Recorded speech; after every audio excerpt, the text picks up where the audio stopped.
on? Yeah. So as you know, today's session is called an industry macro view. So we're going to try and keep it to macro issues. I think, as I said a little while ago, this is really a watershed in Indian tourism in the last 68 years. The reason being that till now no government has actually addressed tourism in their manifesto and subsequently in the policies, be it 90 days or 100 days. And we were quite excited to have the minister here because we could have had a good exchange, but nevertheless.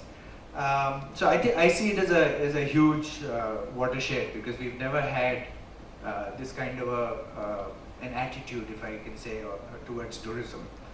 And you know, this has been espoused not just in the manifesto, BJP manifesto, but then subsequently in the actions taken, in the economic agenda which was outlined by the President, in the Independence Day speech which we just heard. So these have been the very significant sort of comments which have been made, and I'll address that a little more. But just since we are at talking about macro view, I just want to read out some statistics. The travel and tourism industry accounts for 6.2% of India's GDP today, and compare that with about 11-12% in the more advanced countries. The good part is that this is growing at 12% a year. It accounts for 7.7% of India's total employment, which is again huge. Again, compare that with about 11-12% in the more advanced tourism economies. And it contributes 4.1% of India's exports. It's also the largest contributor to service GDP. So that relates to what you just said about having 1/3 coming from travel and tourism. All of us in the hotel business know that we are going through a tough time, and we have been going through a tough time for probably since 96, 97, the peak when we had occupancies of 75% and leading hotels were running at $300 a night. Since then it's been a slide. Pretty much. We've had 2 up cycles and we've had 2 down cycles.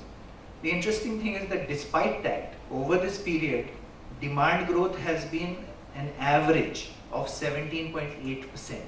Demand growth. Okay? So that just shows the resilience of the industry and that you need to take a long-term view. And if I may say so, I'm a great fan of the Modi government, so far at least in terms of the announcements they've made. And so if we were achieving 17.8% growth without the Modi government, hopefully with the Modi government we should do better. So I guess you guys have got a tough task ahead. Supply has also grown at about the same growth. Now, while all of this is impressive, the reality is that we rank extremely low in terms of the global ranking of tourism. And I'm not talking about international tourism because frankly to me, it's less and less relevant. With 720 million domestic travelers and only 6 million international travelers, I think the answer is quite clear. The focus has to be domestic tourism. But we rank 135th in the world out of 144 countries which track tourism in terms of our contribution to GDP. Now that's a problem, but it's also an opportunity. We rank 111th in terms of employment. Again, that's the opportunity. And we rank 132nd in terms of exports. So that's where we stand. So while there are some great trends and there's lots of work to be done. Now, the reality is till the Modi government came in, the tourism industry was seen as elitist. I think there's not a single annual survey of the Indian economy which was done by the Planning Commission, and thank God that's gone, which mentioned tourism. In 68 years, tourism was not mentioned in the annual survey of the Indian economy. And the common phrase used to be that tourism is an island of luxury in a sea of poverty. That used to be the socialist mindset in India. Now the BJP manifesto when it came had 5 thrust areas, one of which was tourism. So that was great. And I'd just like to read out some of the things that the Modi government has announced. Now I think a lot of us are becoming a bit skeptical, Mr. Sangvi, at the number of announcements being made, and obviously we want to see that translated to action. But I still thought I'd read out what all has been done. So tourism is one of the 5 T's in the BJP manifesto. It's seen as a major job creator. It's recognized as a socio-economic driver through job creation, enterprise, infrastructure creation, and foreign exchange earnings. It's a key foreign exchange earner. They increased the tourism outlay from 980 crores to 1,500 crores, which is a 50% increase in the budget. They want to develop 50 tourism circuits, 5 immediately at the cost of 500 crores. They've announced a convention center in Goa, much needed. They've announced, or they're working on a plan for 100 no-frills airports at a cost of 10,000 crores. Visa on arrival announced for 40 countries. E-visas at 9 airports. And Mr. Modi's buzzwords, Hriday, the National Heritage City Development and Augmentation Yojana. Something called Prasad, which is the National Mission on Rejuvenation of Pilgrim Sites. Focused development of the Buddhist circuit. Ghat development and beautification, and preservation of archaeological sites. So that's a pretty impressive set of statements of intent, right? We need to see how that converts into action. But that's not all. And I'm sorry I'm spending time on this, but it's really important. There are lots of things that the Modi government has said that they are going to do which are supportive of our industry. So overall governance, focus on infrastructure. They've allowed REITs, real estate investment trusts, sanitation and cleanliness, simplified tax laws, 100 smart cities, clean the Ganga, rural development, skills and capacity development, revive brand India, the Northeastern Railway Link, digital India, green India, skills development and financial inclusion. So that's a pretty impressive agenda that the government has outlined. Of course, Mr. Modi says that he's going to be here forever, but certainly for the next 5 years, that's an impressive agenda. The question I have for the panel and for Mr. Sanghvi, and Mr. Sanghvi, why don't you join us on the panel, is that what India, and I'm sure my panelists will agree, what we've suffered all these years, aside from the fact that tourism was not a national priority, is the fact that we've never had an integrated vision plan or an integrated plan for tourism in this country. Normally, most countries in the world would have a 30-year perspective plan on tourism. Where do they think tourism should go? And you need a 30-year planning horizon for tourism. In India, if I recall correctly, the last attempt at this was by the late Madhavrao Sindhya in 1991, where he laid out a national agenda for tourism. So 1991 to 2004. Before that, there was the Mohammed Yunus Committee, which was in the 80s. So we've never had an integrated plan, and I think that's part of the problem, because circuits have been announced sporadically, different things have been announced, so in a very fragmented manner. Ajay, what do you think? Do you agree with this thing that we need to have a 30-year vision for this sector? Yeah, 30 years is a long way to go, but yes, it would be nice to have vision or mature vision. I think the tourism industry itself needs a relook and a complete revamp. The Ministry of Tourism was set up when it was set up, and is really not serving the purpose for which it was set up. They are still largely living in the 70s and 80s, and we've moved on. So maybe a tourism commission of some sort, with a CEO and an advisory role that says, this is what we must do. And yeah, a blueprint would be fantastic, but we are still a long way from there. It would be great to have something of that nature. We have a ministry, we have campaigns from time to time, brilliant ones. We have government offices, tourism offices across the world, which don't serve no purpose at all. No means no, and we're paying for it. It's taxpayers' funds. At the end of the day, that goes towards it. And the ministry lacks teeth, so I think it's time to have something more aggressive, more active, more meaningful in place than what we have in infrastructure. Partha, what's your view on this, on an integrated approach? I think Jain Sam is also here.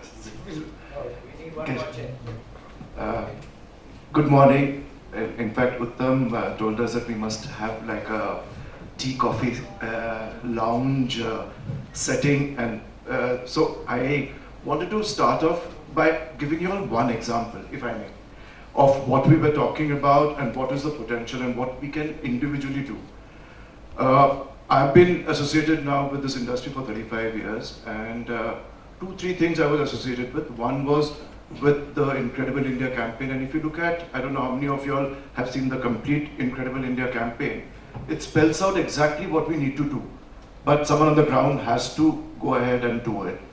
The second thing, I've been involved with the Buddhist circuit. I think it's a tremendous opportunity. If people haven't traveled, I don't know how many of you all have traveled the Buddhist circuit. If you travel to places like Sarovar, Kushinagar and all that, it's amazing. Huge, huge potential which is there. And there's a lot of scope and people are going there from the world. But I want to talk about one place which individually we can make a difference. You know, all of us say, what is the government doing, how difficult it is. And it is very, very important as we move ahead. Because today you have government support in going ahead with it. I was sent by my ex-boss to a place called Lucknow to set up Lucknow as a destination. When I went there, what was the first thing which was told to me is that what are you doing out there when Taj came up in Lucknow? We doubled the inventory, which is what is happening in India across everywhere. So what is the first thing you need? You need people. How do the people come in? Please look at how is the infrastructure built to make people come in. What is the size of the airport? Can that airport take in people? So my first question my boss asked me when I went there is that, what is the length of the runway? I said, hey, I'm building a hotel. The length of the runway, it becomes important. What is the, how are the monuments clean? All that, that is the way. The question was on do we need an integrated approach? We need an integrated approach. For India as a whole. For India as a whole. Yeah. That's what I'm getting into. But each one of us has to contribute in that, open guide schools, everything which we need. If we look at 50 places at the same time, we will not be able to do it. Look at today, Delhi, Agra, the Golden Triangle is 75% of our tourism. First develop that and move ahead on that. Sorry. I think one of the challenges that we've had in India is that tourism is a state subject, number one. The second problem... Mr. Jaiswal is here. Wow. Okay.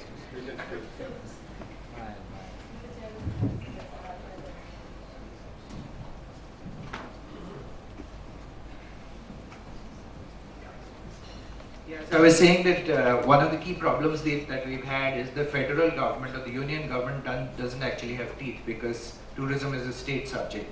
That's the first issue. And the second issue is that the tourism ministry has no executive powers in the Indian government, and that's something that I think the government should address. So it is a recommendatory ministry and it can try and coordinate, but the reality is if it doesn't have teeth, how does it coordinate?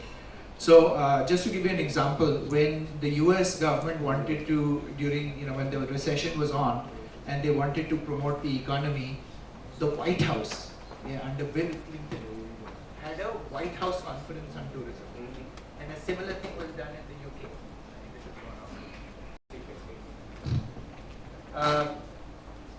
Hello. So I think that's the kind of importance we want for tourism. It has to, in the ideal world, tourism should move into the concurrent list. That will probably need some kind of a constitutional amendment, but until it moves into the concurrent list, you will continue to have this center-state dichotomy. So I think that's one takeaway that we'd like to see.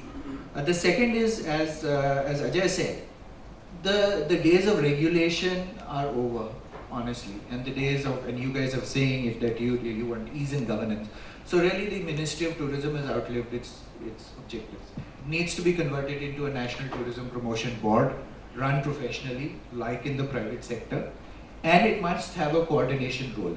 But let's face it, the reality is that that coordination role is not going to come unless the leader of the country actually takes that role.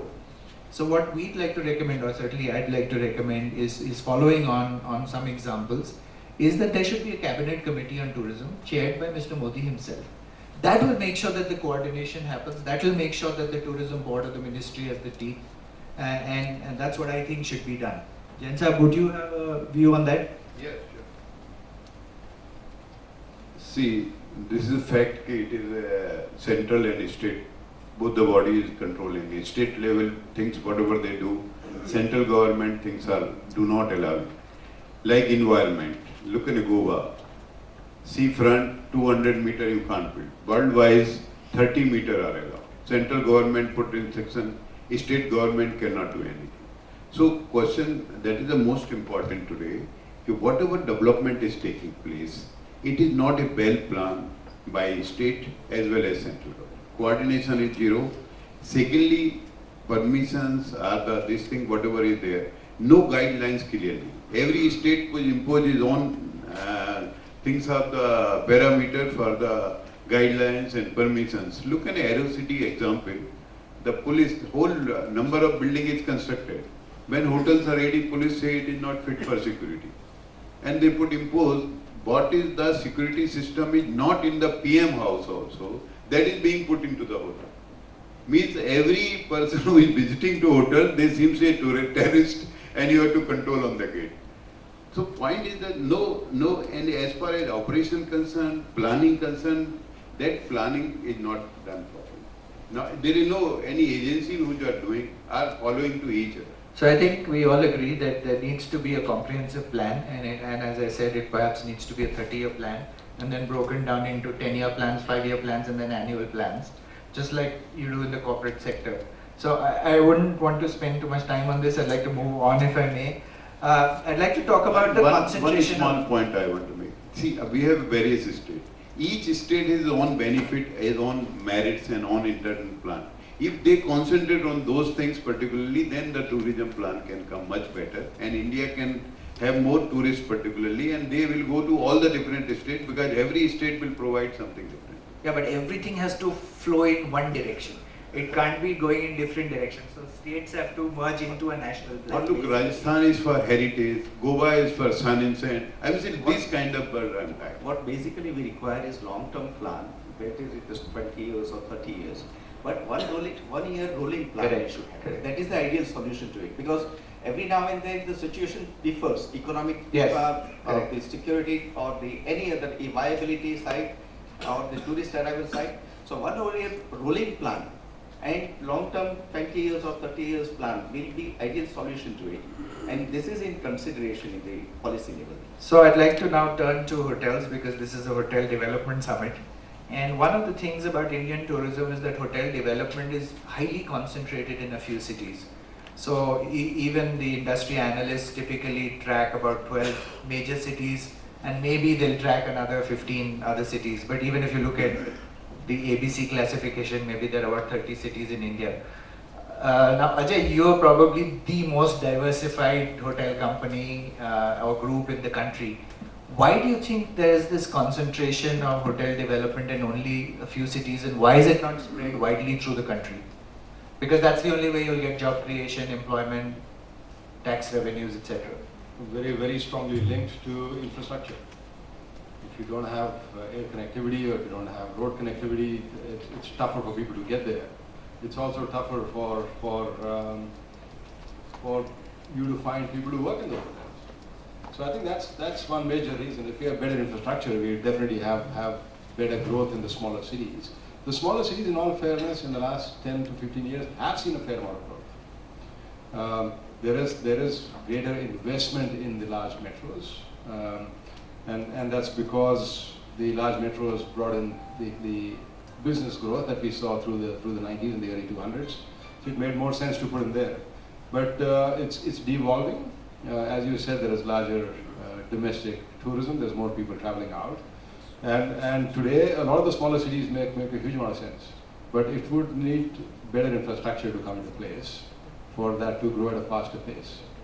Any other reason, Rajesh, why the tourism or the hotel development has not spread more widely? Is it a question of viability of hotels in smaller towns? That's part of it, I would say, Uttam. But actually, just to provide a slightly different perspective, also agree with Ajay that it's all relative. So if you had seen this maybe 6-7 years ago, it wouldn't even be 12 cities that were being tracked. It would be 4 or 5 cities, right? If you looked at the order of the cities, it would be very different. It was always the 4 metros. It was Kolkata at number 4. You suddenly have Ahmedabad, you have Pune, you have Jaipur, you have all these cities where development has actually gone much deeper. So there's been more hotel penetration and more different segments of hotels coming in. So the lists are constantly changing. The ratings and the priorities of cities are changing, and also the smaller cities, are starting to see traction. I think one issue is probably, so infrastructure, absolutely. I mean, the moment there's infrastructure, a lot of stuff gets fixed. Land prices, availability of land, and it's all linked. So you see certain places where there's a huge demand for hotels, but there just aren't enough hotels in some of the smaller cities, and then it does come down to viability, which again gets linked to the economy, infrastructure, and various other factors, but changing quickly. Okay. Right? I'd like to turn to approvals, which is probably the biggest bane of our existence, and has been, Mr. Jain referred to it a little while ago. So there's supposed to be 100 approvals. If you actually count to set up a hotel and get a hotel operating, there are 100 approvals, permissions, NOCs that a hotel needs to get in India.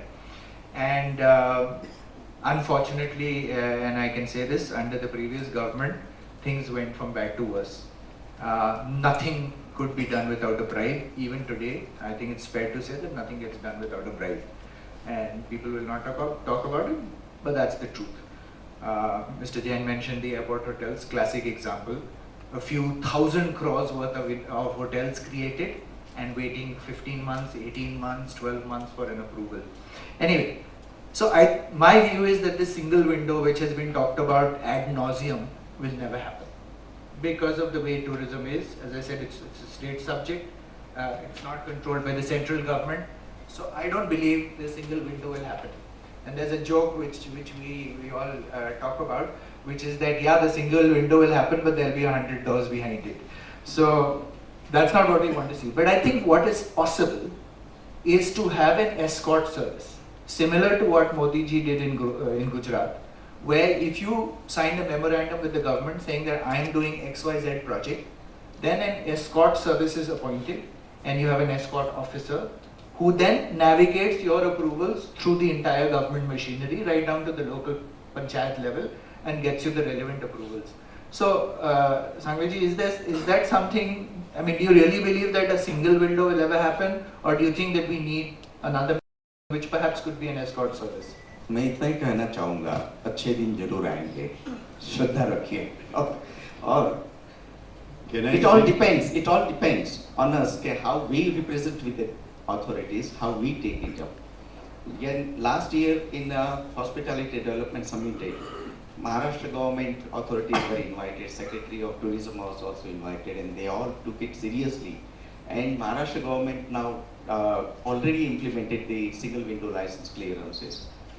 The things, it's a machinery. All over, we have to take every state, everybody, all authorities into confidence.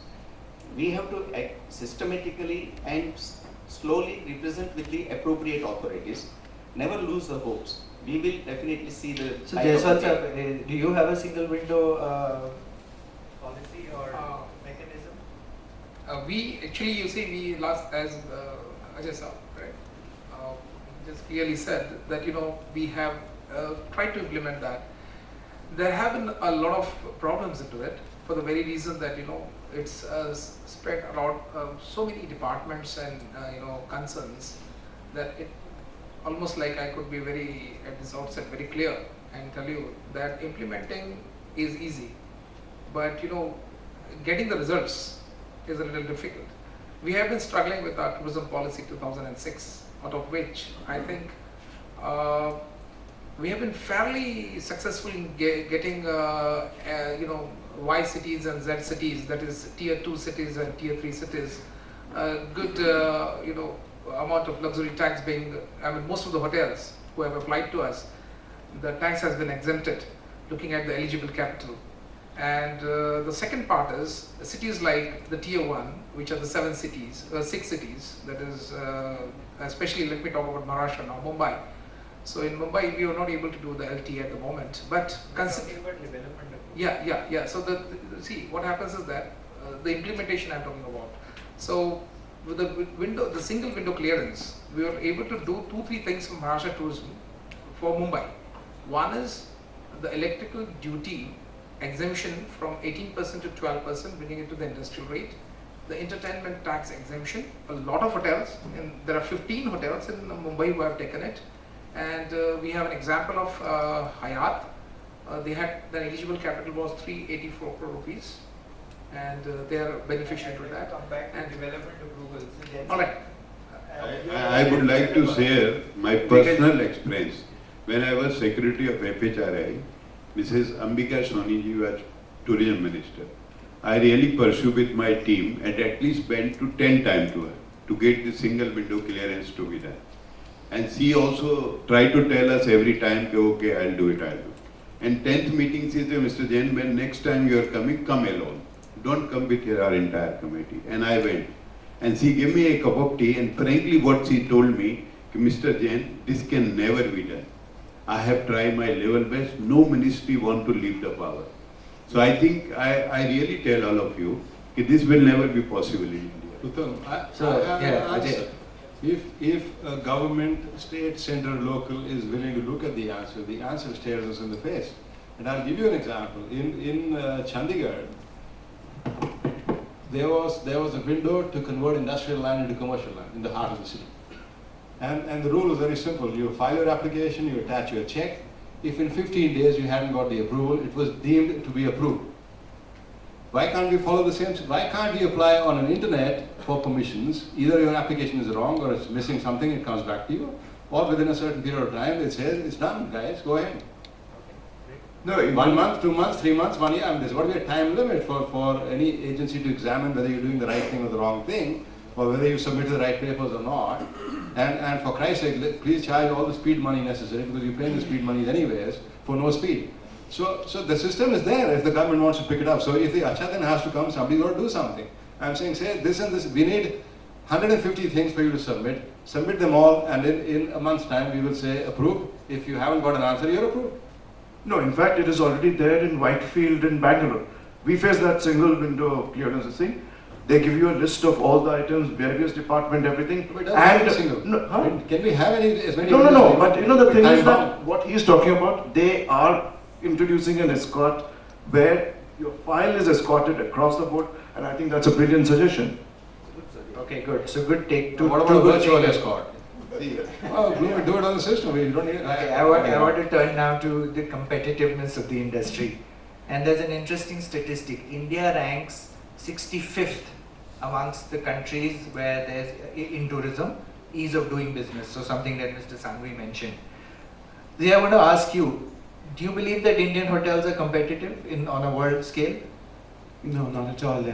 And I think we've just been discussing those reasons, because it's just so difficult doing a hotel in India that by the time your project is completed, after all the delays and after all the cost overruns and after all the speed money which you have to pay up, that it's simply not going to be competitive. First, you start with land, which is more expensive in this country than most other places around the world.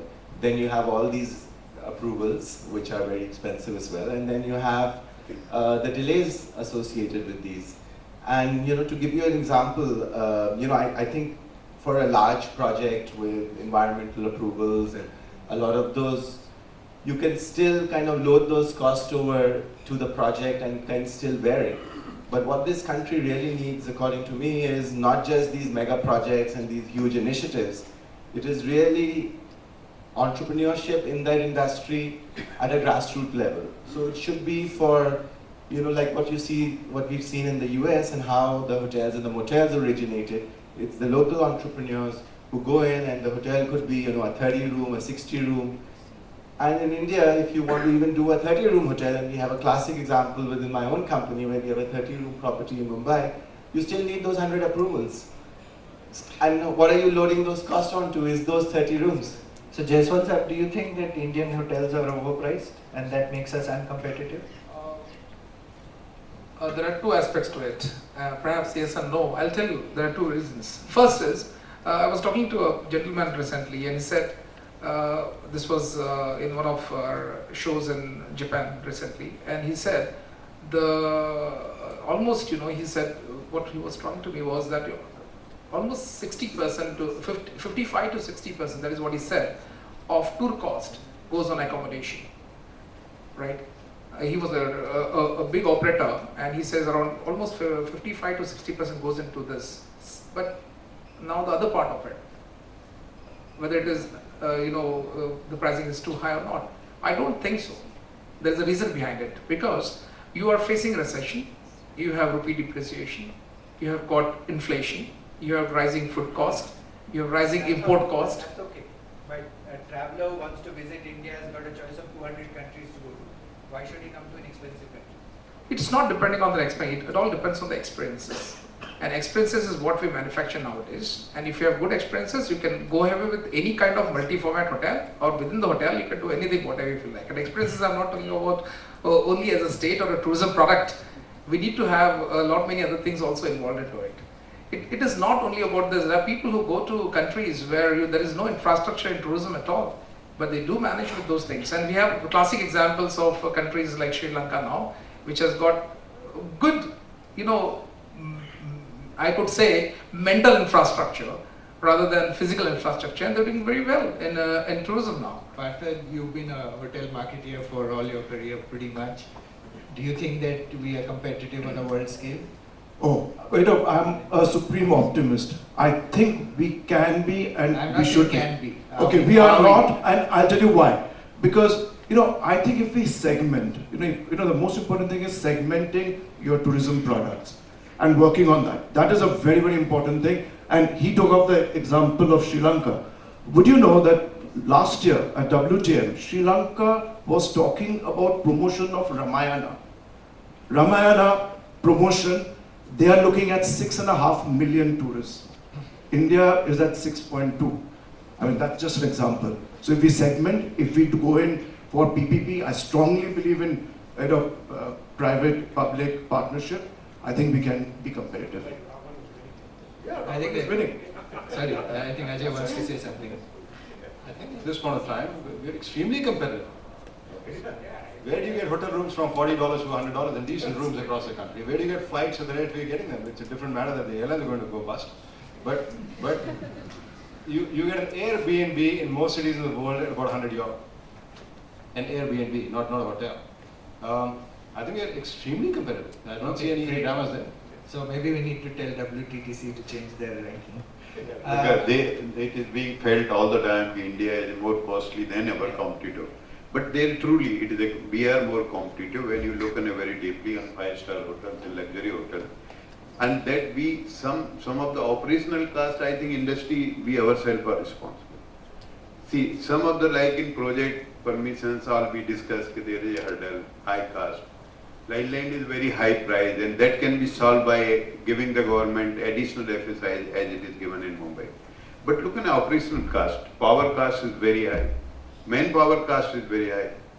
I know some of the hotel to whom you will make responsible for this. We'll come to that. We are ourselves responsible making uncompetitive. But on the competitiveness, so this is really for leisure tourism. We're talking about leisure destinations, because again we are very competitive, and I think this really is where people start comparing us to Thailand, Sri Lanka, other places, and it's really the leisure sector, not the corporate sector. So I think it's important to distinguish between it also has to do with the spread of product across price points. Sure. So that you can then get the volume tourism.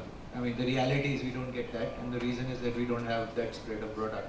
So I think that's probably a factor which comes in. Yeah. I want to turn to something which is very close to all our hearts, and that's the cost of development. In the last 10 years, land costs have gone up by about 50%, maybe more, but certainly on average about 50%. Construction costs have gone up by a similar amount. Labor costs have doubled. The rupee has devalued by, I don't know, certainly in the last instance by 20%. And considering that imports are about 25% of any hotel project, that's had a huge impact. So, Jaiswal, what do you think? I mean, is there you're doing a lot of development. What solution have you found to bring down hotel development costs? Because inflation is what it is, costs today are what they are. And that's not going away. No matter what the Modi government says, inflation is going to be a long-term battle. See, the land biggest challenge to us, which nowadays it is increased to around 50% of the total cost, 45 to 50% on good location. Then we have to go a multiple project where some other commercial areas are developed, and cost of our land FSI can be reduced by selling the commercial retail or office premises or something. That is one way to reduce your land cost. Second, development costs, other expenses like whatever we do, civil and interior and all that, that we have to develop local. Mostly we are depending on imported things, and because of the rupee devaluation, it has become very costly now. If we can work on the local things and area-wise, whichever city we are there, use those materials, the cost can come down. That will help us to particularly. Rajesh, what solution has Hilton found to try and contain development cost or reduce development cost? I mean, one thing clearly Mr. Jain also mentioned is that, I mean, wherever there's a mixed use, that's a good way to, to sort of get a synergy of costs between different, different real estate classes all in one development. But also, I think what we're seeing is, we've been working with our ownership groups to be very disciplined, especially in the mid-market where we're seeing a lot of growth, in terms of actually being true to what the customer needs in that segment and not adding on costs unnecessarily. Also, the markets are changing. The moment you, some time back, you'd see, a lot of F&B and banquets in hotels, which you're finding in many markets now are not really that necessary. A lot of freestanding F&B, etc. You can bring costs down, keep back of house efficient, and stay true to what the market really needs over there. So that's one way that we've been working with our ownership groups to actually keep it as contained as possible. But as you say, I mean, it's a reality. Labor, cement, steel, all that, it's just gone up, and that's just part of reality. So Yusuf, you mentioned that the infrastructure status that has been given to the industry is quite, frankly, ridiculous. So currently, just for the benefit of the audience, if you have a hotel project which costs more than 200 crores, you qualify for infrastructure status. If you do a 3-star and above hotel outside of a city with 1 million, then you qualify for infrastructure status. So do you think the Modi government will change this and make it more realistic? Yes, it is in persuasion and consideration, and I will wish that we all join together and also follow up this matter. Modi government is pro that these parameters are not practical and achievable. It has to be revived and reviewed, and the things are working on. At the same time, my request to our association also and our fraternity that we should join together and pursue this matter with the PMO at the same time with the tourism minister. It will help us substantially. So I want to get a little technical here. Do you think this provision that we had earlier of 1023G, which is that people funding tourism projects can get a certain tax benefit? Institutional funding gets a tax benefit. Do you think that is something which will come back because it was removed a few years ago? I cannot comment at the moment on this subject. Okay. And Jaiswal, I want to ask you on that subject one question and another question. Under the Income Tax Act, you get an investment allowance, right, under 35D. Is that something that really you get? Honestly, it has no value because it is the only depreciation you are claiming earlier. You are otherwise entitled to claim that depreciation, so you claim in the beginning and no benefits exactly comes out of it. Secondly, the first point what he was telling is that infrastructure status, even which is the company entitled up to 100 crore and above, where banks are coming straight forward extending this facility. Whenever we are talking to the bank says we have not been given by RBI or they do not have the fund where they can lower down the rate of interest. Of course, period they are ready to extend, but unless interest rate do not come, just simply postponing the liability do not serve the purpose. I know some of the bank, I don't want to name it, they say we have a policy we cannot give loan more than 7 years. So where is the infrastructure which is given they are honoring this commitment? I think we'll have to study on FHRI level. Hardly, maybe a few countable on the finger company might have been got benefit. Otherwise, to the best of my knowledge, so far I haven't come to cross the benefit by bank. So because I think unless they don't have access to lower rate of interest of fund. See how it can work. If they are allowed tax-free bond floated in market, they get on 6% interest, the long-term money, then they can extend to us. But so far, this I don't think it has been. You are absolutely right. To summarize you in brief, before you came, we had addressed this point and we said that we need the lower cost of funds, we need the longer moratorium period, we need the more gestation period and payback period. That's a very essential criteria of our industry, and we have to work on this. So far, to brief you, so far earlier I mentioned that so far it was neglected sector in earlier approaches. We don't want to criticize any government, but we are discussing about our industry, and now government has realized this particular government has a pro-listening attitude towards the problems. So we need, and they are serious about increasing the GDP growth from this industry. They know that 65% of the population of India is, as of now, is 35 age, and they want to give the employment and they want to make the better quality of life.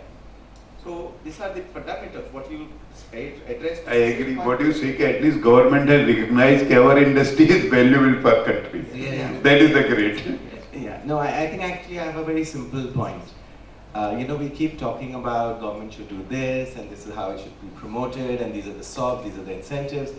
I think all of that is actually not really required. All you need in this industry is for the government to give up its firm grip on the industry. And I'll give you my personal example. 15 years back, I set up a BPO business, a call center, ITES. That sector, the government did not understand at all.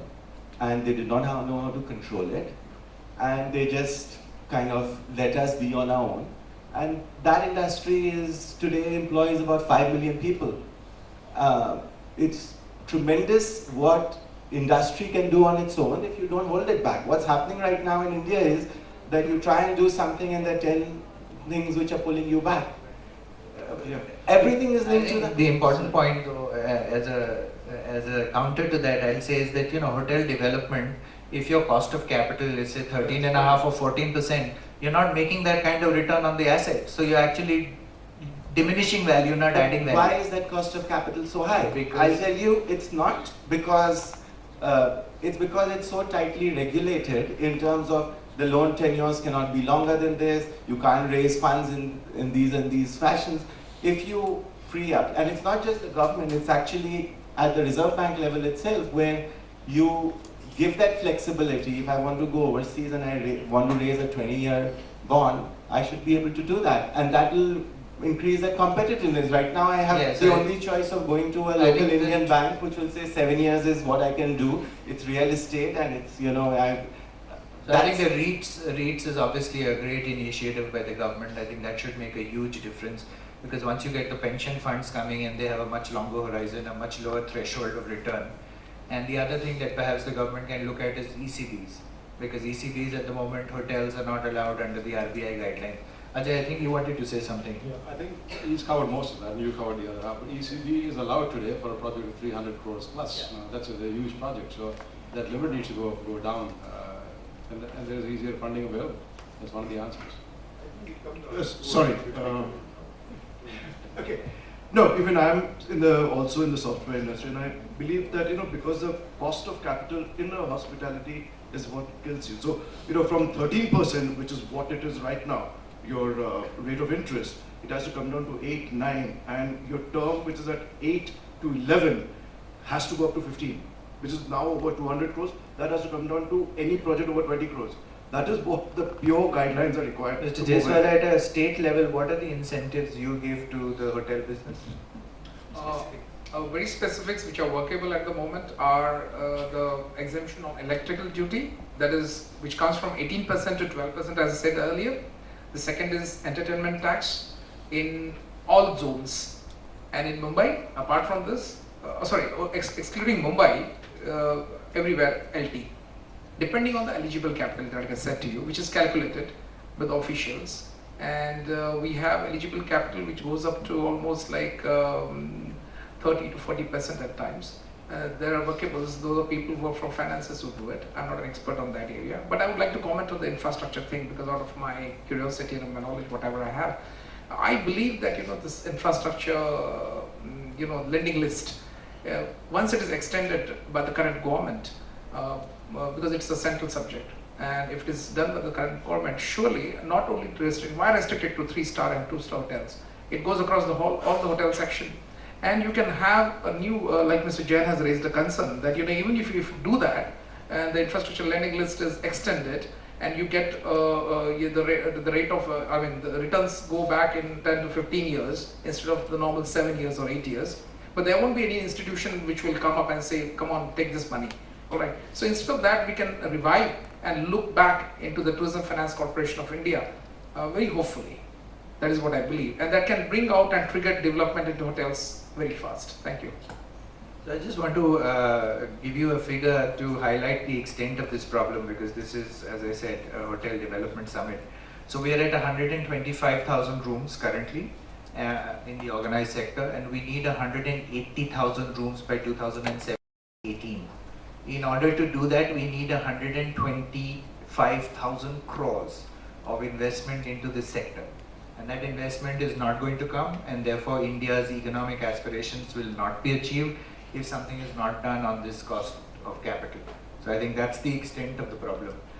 Rajesh, I want to turn to you on another subject, and something that you mentioned about small and micro enterprises. And Rajesh has a hidden part of him, which is that he's been a restaurant entrepreneur at one time. So, 90% of the hospitality business is small and micro enterprises. Do you think the government needs to do something in terms of setting up a fund for small and micro enterprises for specifically the hospitality industry? Not to use a cliche, but the chai wala, the small restaurant, that's what makes up the bulk of tourism enterprise. I mean, clearly there needs to be an attention in that area, but the question is, fry the big fish first, I would say, right? There's a lot to be done. We've been talking about it just now. So I think, if you fix some of the fundamental stuff, like the infrastructure, you designate special sort of tourism areas, etc., provide incentives, and as a result of that, that helps in many ways, the smaller entrepreneurs who will be part and parcel of that entire development. That's probably a first step. And then yes, of course, I mean, anything that can that can augment that to actually help small entrepreneurs, because today it's impossible, right? I mean, some guy trying to open a restaurant, not me, I'm talking about some of the other guys, right? Want to just serve 3 square meals a day, right? You can't get any funding. Impossible. I mean, with all the approvals, it's probably just as cumbersome for him to do it as it is for people to build a hotel. So I think there needs to be some structural changes. Anything that can help that class of entrepreneurs is very welcome. But at the same time, I think it needs to start from the top. We need to solve the big problems first. A lot of that will fix some of the other stuff, So I would say that a takeaway from certainly this panel to the government would be that you need to talk to the small entrepreneur. That's India's huge entrepreneurial energy, and somewhere that needs to be tapped, because 90-95% of hospitality enterprise is micro. Ajay, I wanted to ask you, we talked about international tourism and domestic tourism. So international tourism is about 7 million and domestic is upwards of 700 million. Do you think it's relevant today to have hotels treated as an export industry, given that there is a declining share relatively of international tourists? I think it's still relevant, and to a certain extent they are treated as an export. Maybe not an export industry, but there are benefits of bringing in that foreign exchange and real money. What are the benefits now? Because most of them have been withdrawn, right? Earlier you could claim, and then it was successively reduced. No, you can still bring in goods to build a hotel under the. I'm talking of foreign exchange earnings by a hotel. Yeah, EPCG. So you're because talking of the because you benefit have of that, EPCG. you can buy the EPCG, okay. you can get a lot of duty-free stuff, etc. etc. Yeah. So I wouldn't complain. And but it's not a the point tax-free is- status. Yeah, I don't think, given the way we are located in the country's economic cycle, that we need to be looking for more and more of those shops. I think if the state gives you easier access to money, better infrastructure, easier rules and regulations to go along with, be much better off than saying, give me this for free, give me that for free, etc. There is nothing they can give you for free because they don't have it anyway. But I think where you have forex earnings, you have fairly significant incentives and rewards. You need to look at domestic tourism and say, if I'm putting in a facility in the middle of nowhere, then what do I get? Let it, even if it's not an export industry, it's a very relevant industry. Whether it is Goa, whether it is Srinagar, whether it is Tirupati, for example, what do I get in terms of what do I get in terms of encouragement to go build a hotel in these places? Rajesh, do you have a counter view to that, considering that your company does a lot of upscale hotels and maybe 50-60% of that occupancy is international, but it costs close to 2 crores a room to build a luxury hotel. So in the earlier days, you got 50% of your foreign exchange earning as being tax-free, and then it was reduced to 25. Is that important to your feasibility? Oh yeah, I think absolutely. I mean, we're talking about development costs just a little bit earlier being what they are. I think anything that can help you get a rebate, and it's not out of line with what the government's doing in other sectors for export as well, right? The moment you are designated export, you are getting some stops and benefits. So clearly, it's important and it should stay. Jain sir, a subject which is close to your heart, which is taxation, because you're an office bearer of the Hotel Federation. So as you all probably know, we have a plethora of taxes. We have luxury tax, we have state tax, we have service tax. Of course, the government is talking of the GST. Do you think that the GST will subsume all the taxes that we have in the hotel business and we'll have one GST? Do you think that will happen? Yes, there will be relief of double taxation, what we are today being paying. See, earlier there used to be expenditure tax, and then industry challenged and we got it exemption, and that was discontinued. It was again double taxation, but today, now again we are paying a double taxation. We are paying the luxury tax and then we are paying service tax. We are paying VAT and again we are paying the service tax. So double taxation, what is being affected? This industry is very badly affected because of that, and we are becoming uncompetitive in comparison to our neighboring country and other places. So when GST comes, that problem will probably be solved unless state level agree to them, and there is a lot of question if and but.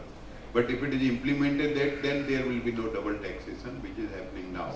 Singhvi sir, what insight can you give us on that? Do you think there will be exclusions which the states will be able to negotiate, or will it subsume all the taxes that we have? Finance Minister is trying his hard to get the approval from the state governments also. It has to be a joint exercise, and the exercise is going on, and we hope for the best, and not sooner or later it is going to be implemented. Sooner, hopefully. Coming to the profitability of the industry, and as I mentioned, we've been kind of in a declining mode for the last since 96, 97. And if I look at some figures, just in the last 5 years, net income of the hotel business has declined at an average annual rate of 5.7%. So where you had operating margins upwards of 40%, today you're down to 30, 32%. So 5.7% decline year on year in hotel industry profitability. Ajay, what are you doing to deal with this problem? Yeah, before I get to that, on a different note altogether, we were chatting this morning. At this point of time, and it's don't say it. It's not. Don't say it. I know what he's going to say. Yeah, you don't want to. Everybody will walk out of the room.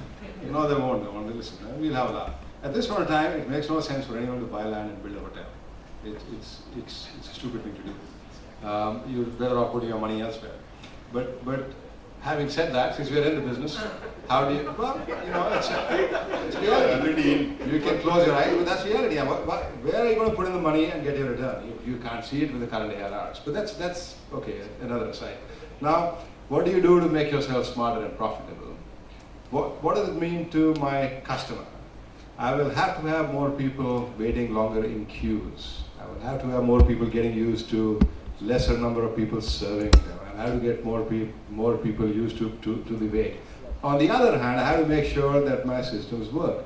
And in some cases, that's a challenge. To me today, internet that works is as important as water in the tap or a light that works. Despite spending a fair amount of money, have we achieved it in all our hotels? We're a long way still. We'll have to work a whole lot smarter to deliver what we promised to deliver. We'll have to follow, if we have to follow any examples in this country, the Indigo example, a promise that is met again and again and again and again from the first time to the last time. We have to wake up. So what are we doing? We've over the last 2 years significantly reduced people to room ratios significantly. And that doesn't mean that I don't deliver service, that means I think a little bit smarter in terms of what I can offer. We've looked at LED in a big way to cut down your energy costs. We've looked at variable frequency drive motors. We are encouraging more and more alternative forms of energy, irrespective of the cost, to cut down your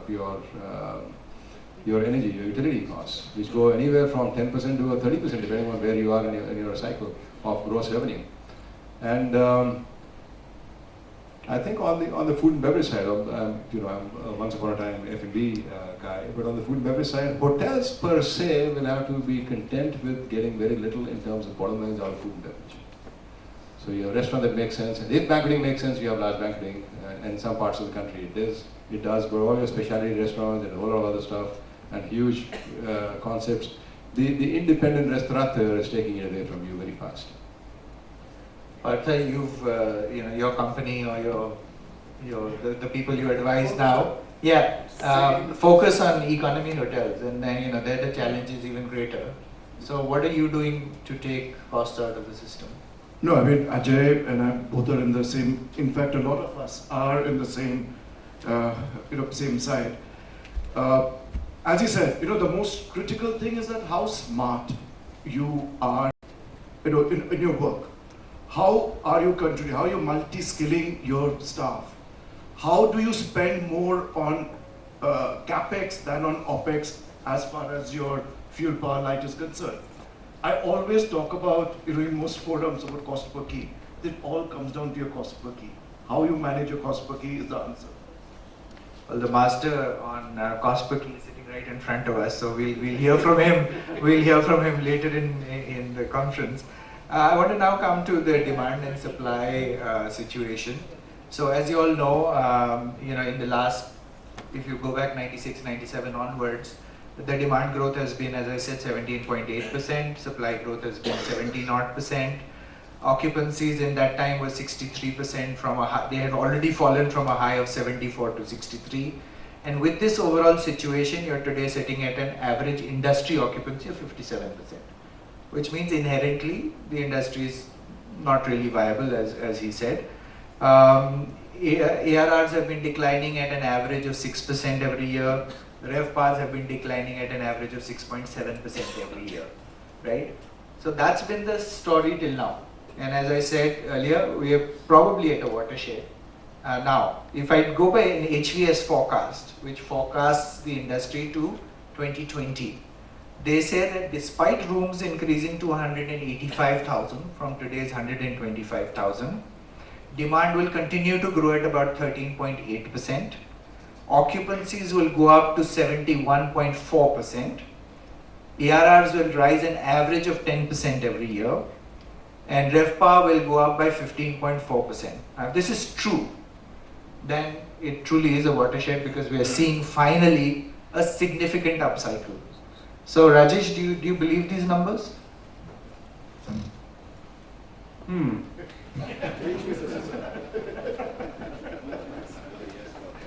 Well, look, I mean, clearly we're at the bottom of the bottom cycle, right? We're in a cyclical industry, right? So if you actually see what's happened is supply is suddenly completely arrested.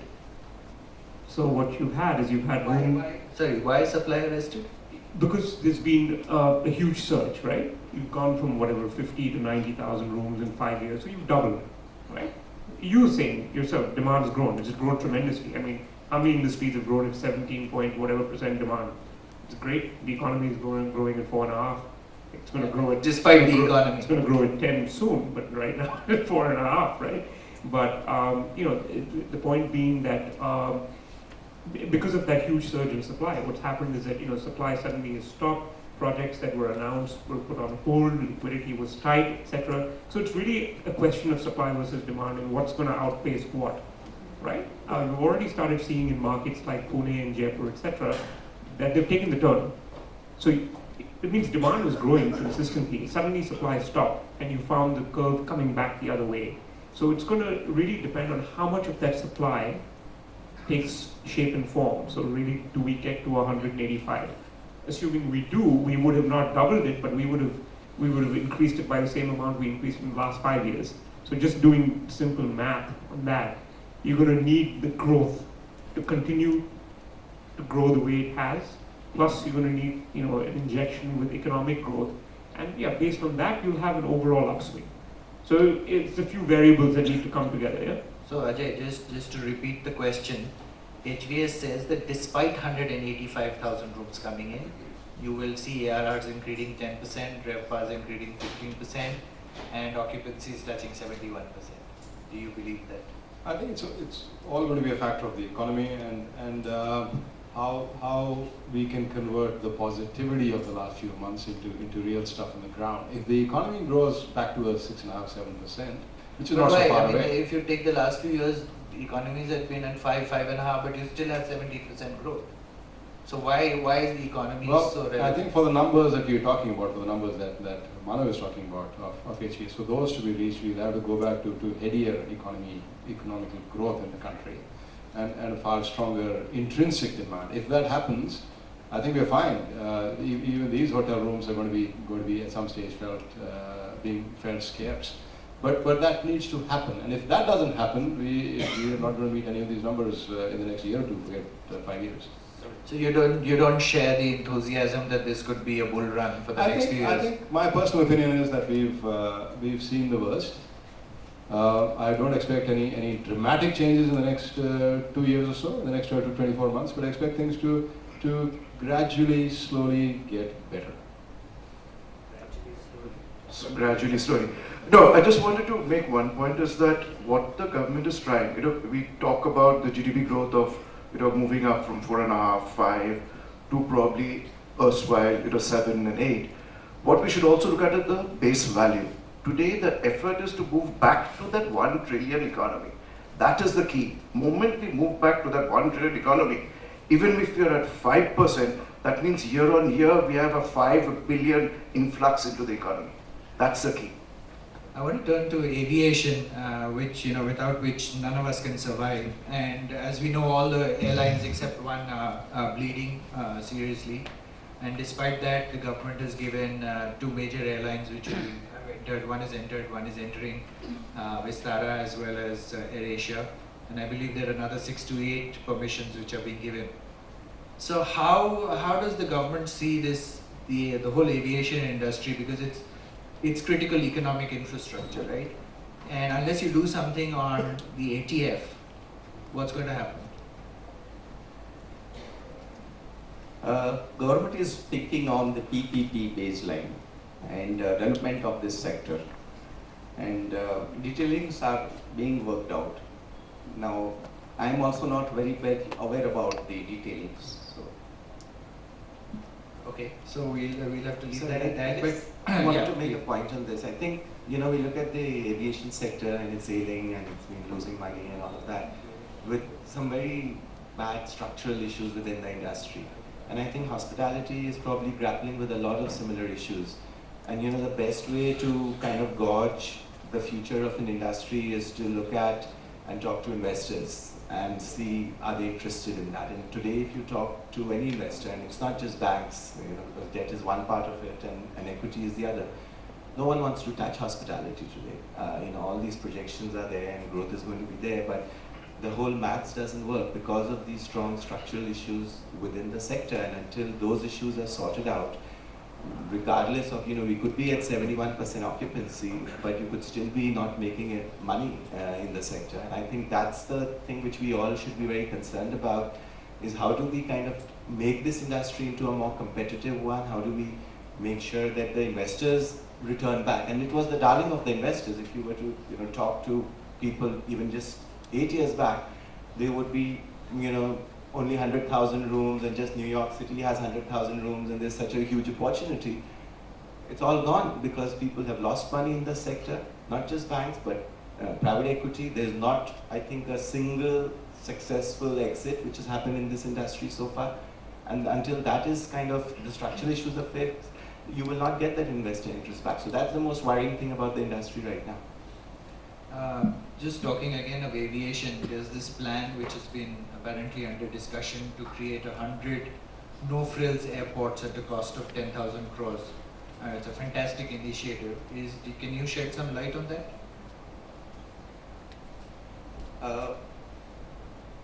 as people were discussing about the bullet train when the government announced, people say he's daydreaming and it's next to impossible and lots of capital intensive it is and not viable and blah blah. But the government declared the FDI and almost 100% in that particular field. I'm not very well aware about the internal discussions and policy level what is being framed, but I have been given the information. Hey, this will be a synchronized way of development, like the airport and the air flights and other things, and on FDI will be largely allowed to invest in that particular sector, and it will be definitely on PPP basis. Just turning briefly to international tourism, as we said, international tourism is 7 million. We all agree that India is competitive on the world scale, yet we get only 7 million. So is it a problem of perception? Does India have a poor perception, a poor image as a tourist destination? Cleanliness, hygiene, safety, security, infrastructure. Ajay?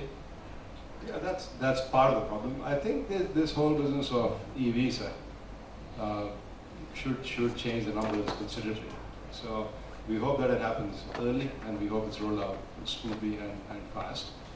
I think that should make a fairly significant difference to delegates attending conferences, to your just sort of getting up and saying, I need to go, and I have my visa in 3 or 4 days, rather than meeting with your passport sitting in a consulate somewhere. So I think that's a huge step forward, big step forward. But yeah, the perception changes with marketing, and that's where we go back to a tourism council, probably directing the marketing and directing things on the ground. Rajesh, as an international hotel company operating in India, do you think India's image as a destination is a challenge? I think, to answer your question, yes. But let me also state the positive along with that, right? I think we have the fundamental, which is, we have everything that's, the heritage, the history, the sights, the sounds, all of that. So by and large, when somebody is deciding to come to, and we're talking about international arrivals and leisure in a large way, which is what really differentiates us between the Singapores and New Yorks and, all these other places, right? People want to go to India. India is on everybody's map, and the world is flat. So what's happening is they're saying, how do we get to India? And then they've got families, and they're like, is it safe? Is it clean? Those are the things that are getting in the way. But they're like, they're trying to find ways around it, so we can help that happen, right? You fix infrastructure, you fix the image, and the world is flat. The rest will fix itself. You have good experiences going around on social media, it's set. Not even the tip of the iceberg. Yeah. One of the biggest announcements, or one of the biggest directions that the Modi government has said, is to rebuild brand India. So is tourism going to have a critical role to play in framing that? What is this brand India, and how some of the perceptions get addressed, negative perceptions get addressed?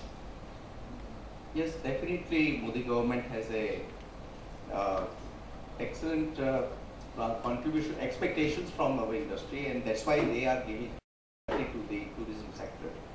And as I rightly mentioned before also, that Modi government wants that 33% of GDP growth should come from the tourism sector, which is at the moment around 6%. So this indicates by itself that they are going to give the high priority to the tourism sector. Day by day, the things will fall into its place, like the cleanliness and hygiene, the infrastructure, safety and road infrastructure, airport linkages, and many other aspects. As I mentioned also, that like IT sector, we have the capability to leave our mark on the world tourism sector. That we have everything here. Himalaya, sea, huge coastal line, pilgrimages, monuments. What I'm asking is in the brand, rebuilding brand India strategy of the Modi government, is tourism part and parcel of that?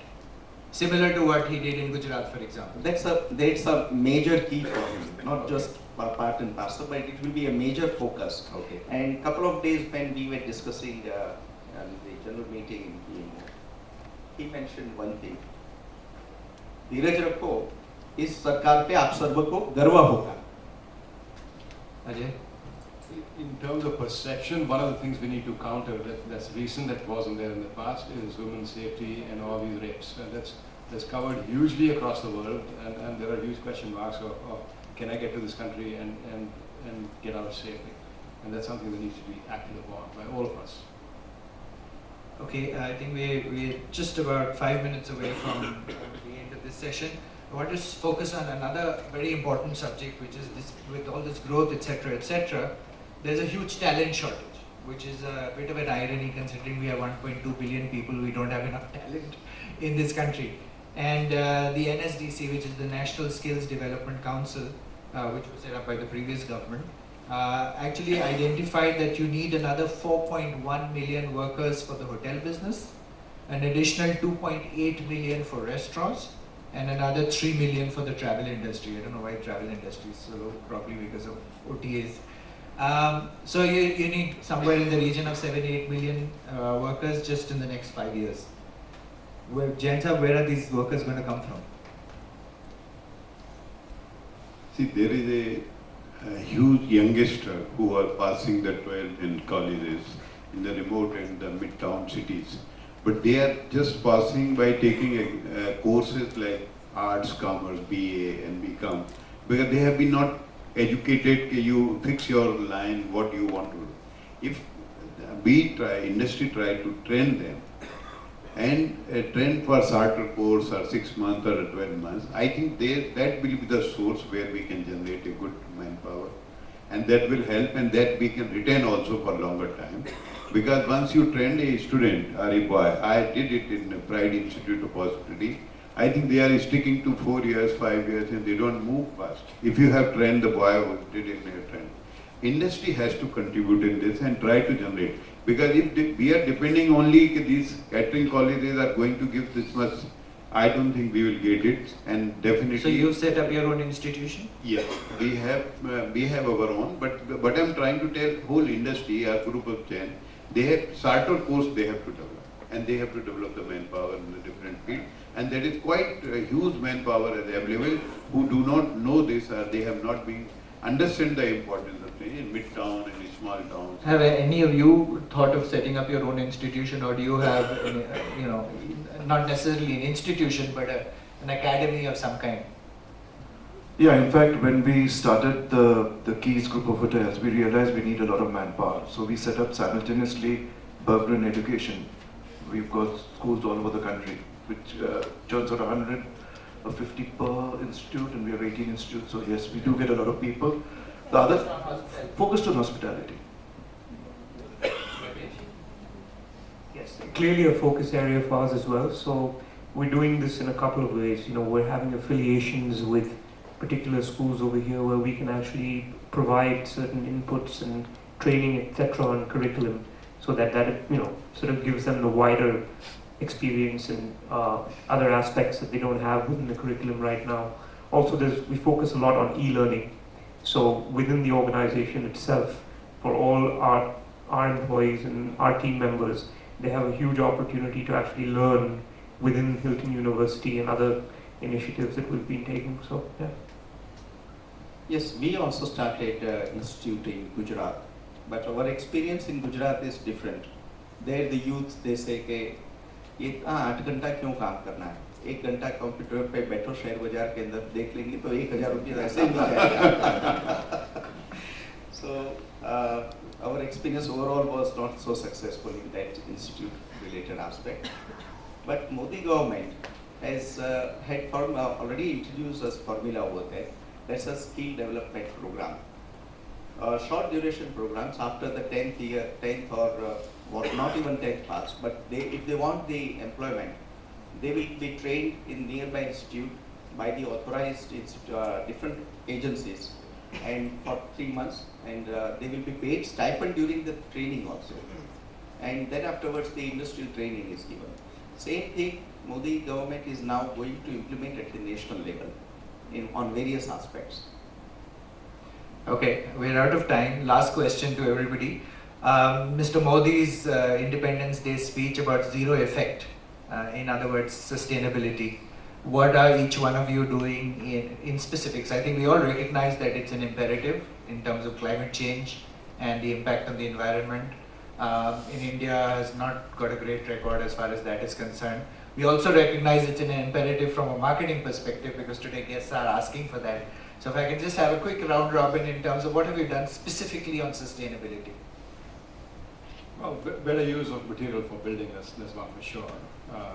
Anything and everything you do in terms of conserving energy and alternative forms of energy, that's true. And then more efficient forms of waste disposal and waste reuse. Rajesh? Clearly not a buzzword anymore. If you're not doing it, you won't exist. This is how business is. It's part of the DNA. We have something called Travel with Purpose. It's a huge program for us, and it's a very, very strong focus globally. So we've done, and it's a constant. We're doing things constantly. Number of initiatives, ban on shark fin, for example, child trafficking, and building awareness around that. Equal rights for women, supporting the UN over there. Recycling of soap, something we call light stay, which is all the energy conservation that we do in terms of water, electricity, etc., which also helps on the costing side. But clearly that's the output of it. The important thing is sustainability. FHRI about 4-5 years back came out with a book, or the Green Book. It has some 20 different things which people need to do. I think every hotelier should get that book because it tells you what to do and you save costs. That's the main thing. Yes, the point is that power saving devices, industry must use, because as much as power, we are the highest consumption of power. Like when your air conditioned plant is running, you can put de-superheater and hot water generate out of the best of it. Power controlling in the rooms, devices, they are helping. Solar system for the harbor. So many things which we are not really doing, which is very easy, we all understand.